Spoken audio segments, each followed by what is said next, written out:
Assalamualaikum warahmatullahi wabarakatuh. Salam sejahtera bagi kita semua. Om Swastiastu, Namo Buddhaya, salam kebajikan. Sahabat religi Kemenak Boyolali, bersama lagi dengan saya Fadila Ratna Kurniawati dalam Boyolali in Frame. Pada kesempatan kali ini kita akan berbincang-bincang mengenai isu yang hangat khususnya di Kementerian Agama Republik Indonesia, yaitu terkait Badan Kesejahteraan Masjid atau BKM, yang dimana insya Allah pada tanggal 10 sampai 12 September ini akan ada rakernas terkait BKM. Untuk membahas lebih lanjut lagi tentang apa itu BKM, nah kita gali informasinya dari narasumber kita, yaitu Bapak Haji Taufikur Rahman SAG MSI. Sahabat semuanya pasti sudah tidak asing lagi dengan beliau. Beliau adalah Kepala Kantor Kementerian Agama Kabupaten Boyolali. Assalamualaikum Bapak. Waalaikumsalam warahmatullahi wabarakatuh. Sehat? Alhamdulillah. Alhamdulillah sehat walafiat.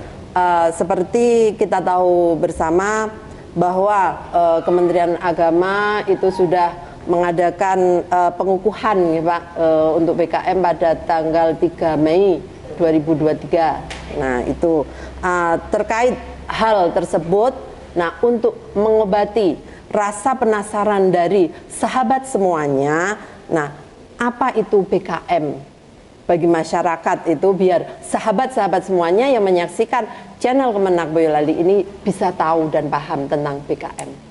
Baik, Assalamualaikum warahmatullahi wabarakatuh.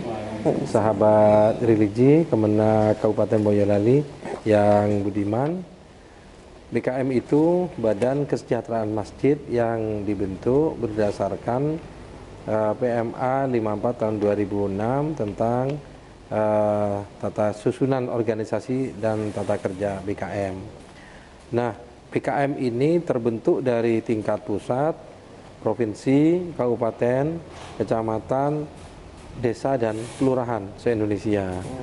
Nah, BKM ini dibentuk ini dalam rangka untuk mendorong masjid-masjid yang ada ini menjadi sejahtera, menjadi makmur, dan masjid ini bisa menjadi solusi bagi permasalahan-permasalahan umat, terutama juga bisa melakukan empowering society ya, pemberdayaan masyarakat melalui potensi-potensi yang ada di masjid.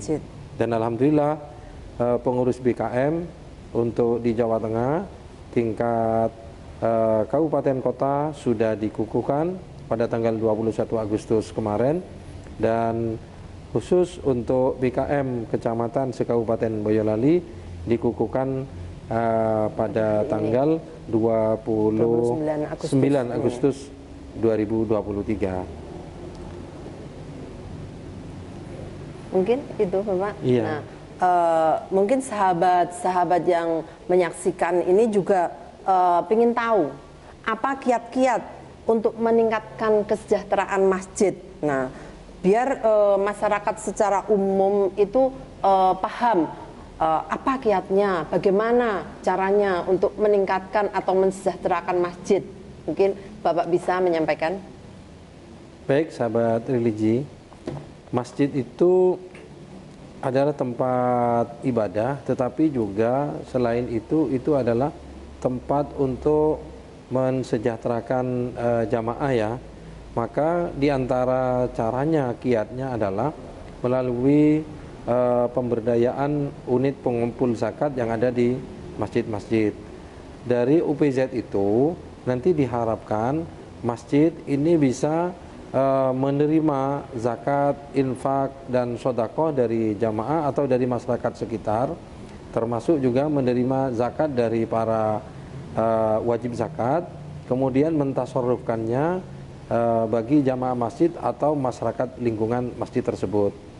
Nah, dan ini sangat bermanfaat apabila masjid memberdayakan ekonominya ya, karena UPZ yang ada di masjid-masjid itu hanya punya kewajiban mengirimkan data saja ke Basnas, tidak perlu mengirimkan dananya.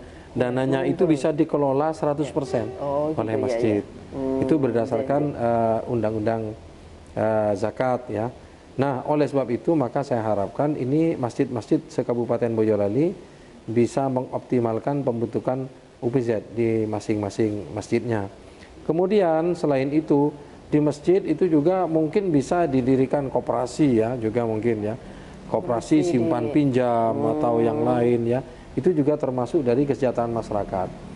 Juga mungkin ada klinik masjid. Sekarang ini ada salah satu pemberdayaan itu. Salah satu pemberdayaan itu adalah klinik masjid sekarang itu. Jadi bisa kerjasama dengan puskesmas setempat atau bisa kerjasama dengan tenaga medis yang ada di dekat masjid itu.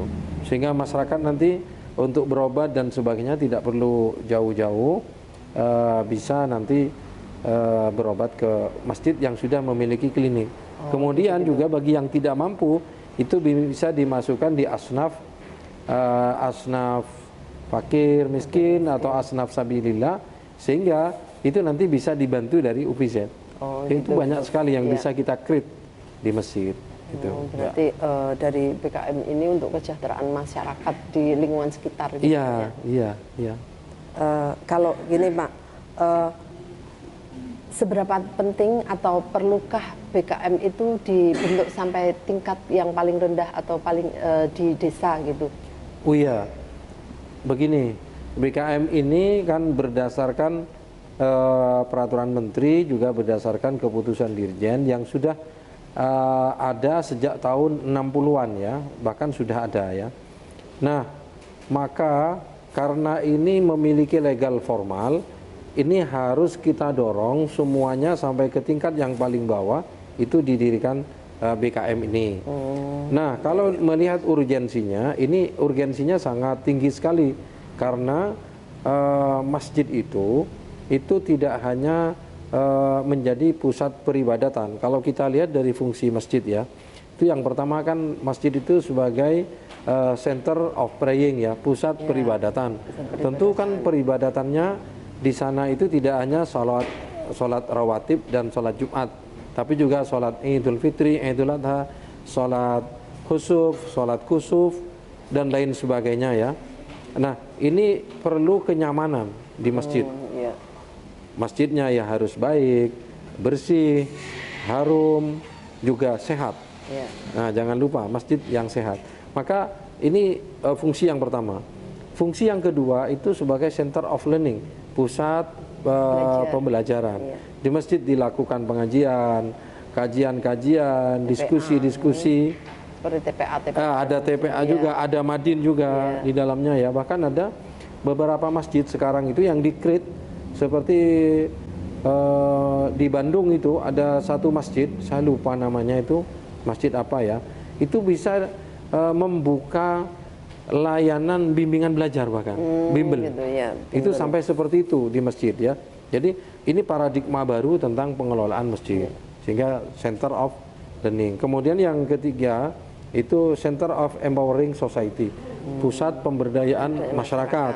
Nah, masyarakat kita berdayakan melalui potensi masjid yang kita miliki ini. Saya kira masyarakat sangat senang apabila masjid bisa melakukan ini. Kemudian yang ketiga itu sebagai center of Islamic culture, jadi pusat kebudayaan Islam. Di masjid kita menggerakkan kebudayaan Islam agar kebudayaan Islam yang sudah ada dari generasi ke generasi ini bisa kita turunkan ke generasi berikutnya ya, dan agar tidak tergerus oleh zaman. Kita lestarikan ya. Nah, itu urgensinya, sehingga BKM ini nanti secara all out itu akan memikirkan itu semuanya. Termasuk kalau kita lihat organ-organ yang harus ada di masjid itu kan setidaknya ada 3 ya. Ada idarah, ada imarah, ada riayah ya. Nah, itu semua perlu pemberdayaan dari BKM. Maka sejalan dengan revitalisasi BKM, Kementerian Agama sekarang sedang menggerakkan roda BKM dari tingkat pusat hingga desa dan kelurahan. Itu ya Pak ya, berarti subhanallah sangat banyak sekali manfaat dari BKM itu ya Pak, banyak ya, untuk sekali masyarakat. iya. Gini Pak, terus setelah terbentuknya pengurus BKM ini, nah bagaimana pesan Bapak terhadap pengurus-pengurus BKM yang sudah terbentuk ini terkait dengan adanya tahun politik sekarang ini? Oh iya, yang pertama setelah terbentuk saya harapkan segera mengadakan raker ya, rapat kerja di masing-masing BKM sesuai tingkatannya. Kemudian berkaitan dengan tahun politik, melalui BKM ini kita dorong agar masjid menjadi tempat yang netral dalam tahun politik ini, karena kita upayakan masjid ini menjadi pemersatu bukan pemecah umat, tapi menjadi pemersatu. Dari golongan manapun, dari warna apapun, dan dari bendera apapun bisa masuk ke dalam masjid dan bisa melaksanakan ibadah yang dipimpin oleh satu imam. Walaupun makmumnya itu berasal dari berbagai macam unsur dan golongan ya.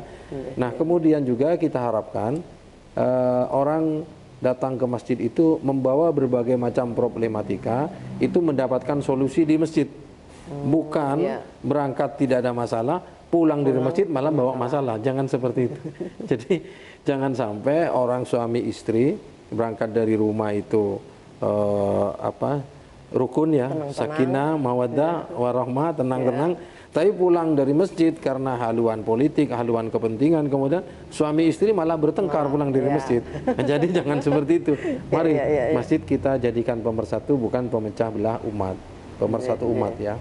Kemudian masjid bisa dimasuki siapa saja ya, dan masjid harus netral. Gitu.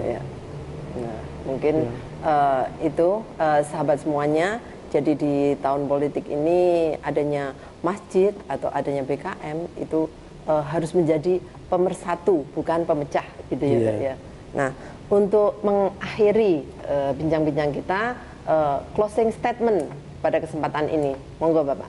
Baik, pemirsa sahabat religi Kemenak Kabupaten Boyolali yang budiman, BKM dibentuk dari tingkat pusat, provinsi, kabupaten, kota, kecamatan dan desa serta kelurahan seluruh Indonesia secara serentak. Ini dalam rangka untuk revitalisasi BKM yang memang sudah ada berdasarkan peraturan Menteri Agama dan keputusan Dirjen Bimas Islam Kementerian Agama Republik Indonesia.